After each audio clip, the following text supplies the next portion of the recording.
ઘેર ઘેર ગાય પાડો, કોમી એકતા, ભાઈચારા, વ્યસન મુક્તિ, ઘેર ઘેર સંસ્કાર મેળવવાના બોધ આપતી ઐતિહાસિક મોટા મિયા માંગોલની ગાદી ખાતે ગુરુ પૂર્ણિમા નિમિત્તે ખૂબ મોટી સંખ્યામાં અનુયાયીઓ ઉપસ્થિત રહ્યા હતા.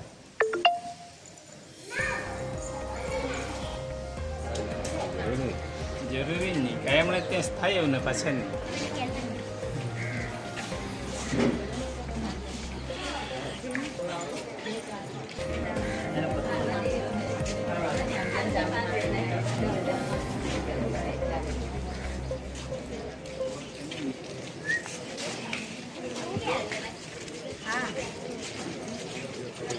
મારી ગયો